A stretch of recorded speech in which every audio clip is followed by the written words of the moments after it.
Bien le bonjour et bienvenue dans cette nouvelle vidéo qui va traiter aujourd'hui de la guerre entre Microsoft et Apple. Alors là, ce sujet, on s'en doutait absolument pas, hein.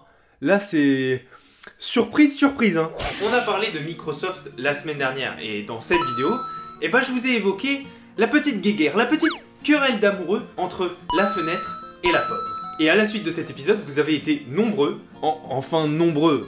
toute proportion gardée, hein. Vous étiez 3. Bon après, à mon niveau, c'est déjà bien, mais vous étiez 3. Oui, en effet, vous étiez nombreux à me demander une vidéo dédiée sur le clash entre Microsoft et Apple. Alors, back to the past, on retourne au début de cette histoire. On est dans les années 1970. Apple sort officiellement le Macintosh.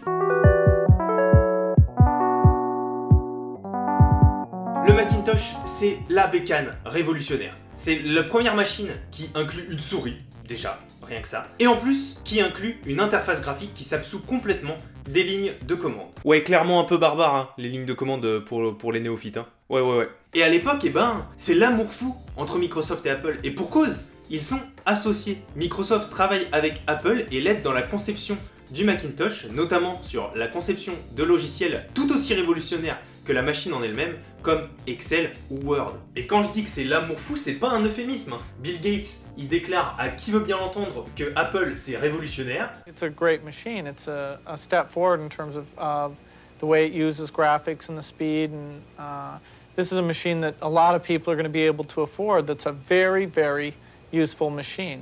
Et les gens de chez Apple qui travaillent avec Bill Gates et avec Microsoft, ils adorent cette collaboration. Et ils adorent travailler avec ces gens de chez Microsoft. Mais rappelez-vous, nous n'étions pas du tout en compétition à l'époque.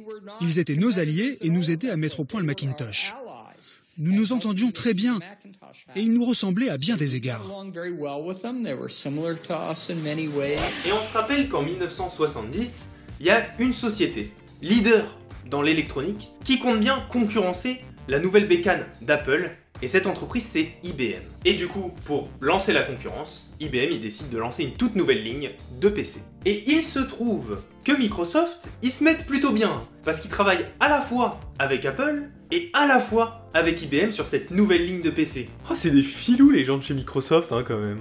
Et c'est à ce moment-là que Bill Gates il a une illumination. Faut dire que Bill Gates, c'est loin d'être le dernier des cons, hein. C'est même plutôt quelqu'un d'assez malin dans la vie. Et donc il va se dire que Apple, ça va pas être les seuls à lancer des bécanes. Il y a pas mal de sociétés d'électronique et d'informatique et ça va pas être si compliqué pour eux de construire des PC. Le plus dur en fait, c'est de concevoir l'OS. C'est de concevoir un OS qui plaît aux utilisateurs et qui permette une utilisation facile. Et ça, les entreprises d'électronique informatique elles vont avoir du mal à le faire. Monter un PC facile, monter l'OS plus dur. Et donc il se dit, si moi je crée un système d'exploitation qui peut s'implémenter sur tous les PC, il y a peut-être moyen de se faire un peu d'argent. Et c'est ainsi qu'est né Windows, un nouveau système d'exploitation compatible avec tous les PC et qui inclut une interface graphique qui va faire tiquer Apple.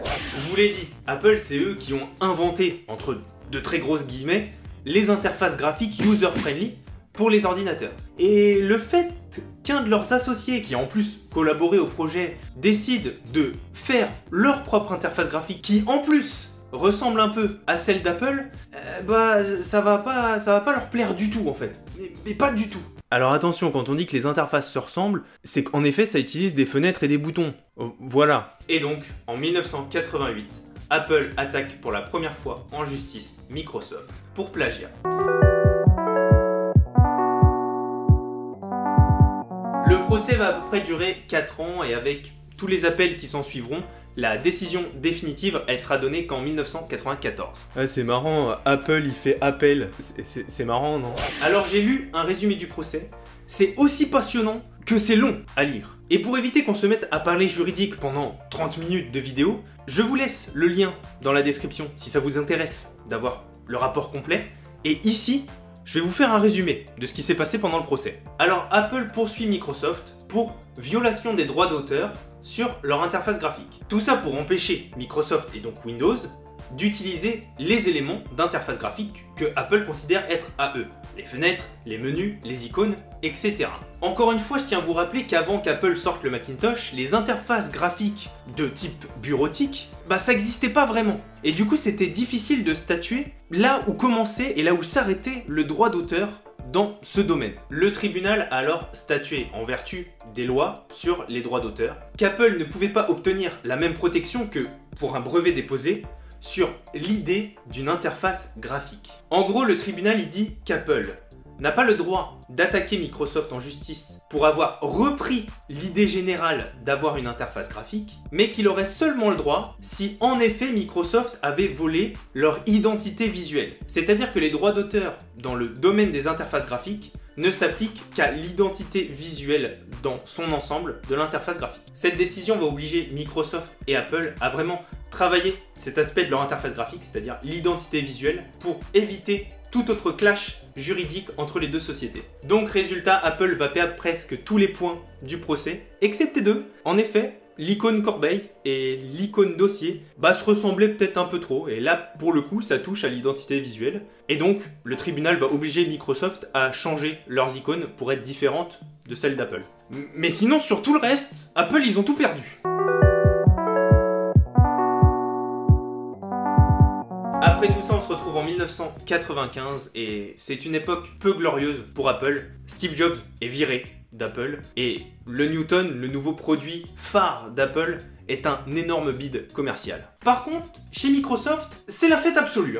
En effet, Windows 95 vient de sortir. C'est le plus grand succès de Microsoft. Ça leur permet de s'imposer comme leader mondial des systèmes d'exploitation, notamment grâce à ces nouvelles fonctionnalités liées au web, grâce à Internet Explorer, ou à leur nouveau traitement des multimédias. Mais Apple crie au scandale, ils accusent Windows de plagiat sur leur système de multimédia car ils copient leur interface de QuickTime. C'est donc le deuxième procès entre les deux gros géants de l'informatique, et ce que je vous ai pas dit c'est que ce genre de procès, ça coûte cher, vraiment très cher. Et en 1997, Apple, ils sont à deux doigts de la faillite totale. Et ça, Steve Jobs, qui réintègre Apple en 1996, il l'a bien compris. Et il va alors déclarer: il faut déposer les armes. Cette fois-ci, Apple va forcément gagner le procès. Mais avec le temps que ça va prendre, Apple sera mort depuis longtemps à la fin du procès. Et donc, il faut qu'on s'arrête là. C'est alors que Microsoft et Apple vont signer un espèce d'arrangement, un petit partenariat, qui stipule que Microsoft doit acheter pour 150 millions de dollars d'actions d'Apple et permettre du coup à Apple de sortir la tête de l'eau et d'être sorti de la faillite. Et en contrepartie, Apple abandonne toutes les poursuites de plagiat contre Microsoft. Et c'est là que Bill Gates et Steve Jobs, qui par ailleurs s'apprécient vraiment beaucoup et ont beaucoup de respect l'un pour l'autre, déclarent: la compétition est finie. On arrive alors dans une position où Apple c'est le petit nul dans son coin que personne ne veut regarder, et Microsoft par contre détient le monopole du marché. Mais c'est malheureusement cette position de méga leader qui détient le monopole qui va faire que Microsoft ils vont plus trop chercher à innover. Ils vont se reposer un peu sur leur laurier et ils vont commencer à être pas mal critiqués sur plein de petits défauts qui se trouvent sur tous leurs logiciels, sur leurs OS, etc. Alors que du côté d'Apple, c'est l'iPod, l'iTunes, l'iPhone et enfin l'iPad qui sortent en moins de 10 ans. C'est 10 ans de révolution chez Apple. This is one device. And we are calling it iPhone. C'est cet enchaînement de révolutions qui va inverser la tendance et qui va permettre à Apple de battre le record détenu par Microsoft de valeur boursière, puisque Apple va valoir plus de 622 milliards de dollars. Depuis la fin de la guerre, les deux sociétés se taquinent de temps en temps à travers des publicités qui font un peu rire. Bonjour, je suis un Mac. Et moi, un PC. Qu'est-ce qui t'est arrivé? J'étais installé à mon bureau, quelqu'un est passé, il s'est bêtement pris le pied dans mon câble d'alimentation et je me suis fracassé sur le sol. Bim! Ah! Tu sais, les MacBooks sont livrés avec un câble qui se branche magnétiquement, donc quand on tire dessus, ça fait...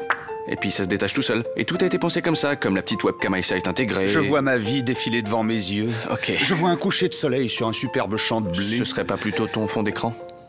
Ouais. Oh, vous inquiétez pas, hein, Microsoft aussi, ils savent faire. Hi Siri, what's the party for? I just got a keyboard. I'm a computer now, like you. So you have more power? Like I said, I just got a keyboard. Également avec des tacles dans des interviews. PC guy is great. I like He's got a big heart. His mother loves him. His mother loves him. I'm telling you. ou récemment dans des positionnements un peu douteux vis-à-vis de certains problèmes. Et le plus drôle dans tout ça, ce que je tenais à vous faire remarquer, c'est que si on y réfléchit 2 minutes, Apple et Microsoft, ils sont pas vraiment concurrents. C'est-à-dire que Microsoft, à part la Xbox, ils développaient pas de machines. Et Apple, eux, leur cœur de métier, c'était de développer des machines. Et les OS qu'ils mettaient dessus, ils ont jamais eu pour destination les PC qui n'étaient pas d'Apple. Donc en fait, ils n'étaient même pas dans le même marché, ils n'étaient même pas vraiment concurrents. Et ils se sont mis à faire la guerre pour on ne sait quelle raison. Peut-être une histoire d'ego ou de challenge. C'est souvent les 2 raisons qui font que des guerres entre les entrepreneurs commencent. En tout cas, je vous remercie d'avoir suivi cette vidéo. J'ai adoré la tournée. C'était assez marrant de partir de l'histoire d'une grande entreprise, une des séries de vidéos que j'adore faire, et d'arriver sur un petit sujet dérivé et en faire toute une vidéo. J'ai vraiment adoré la faire et j'espère qu'elle vous a plu. En tout cas, je le verrai puisque si elle vous a plu, vous allez bien sûr mettre un commentaire, mettre un like, partager la vidéo, vous abonner à la chaîne, etc. Donc je le verrai si ça vous a plu. J'espère. J'espère vraiment. En tout cas, n'hésitez pas à me proposer d'autres sujets pour ce format. Je me ferai un plaisir de vous lire. Et sur ce, je vous souhaite une excellente journée, une excellente soirée, selon à l'heure à laquelle vous regardez cette vidéo. Et moi, je vous dis cordialement et à la semaine prochaine.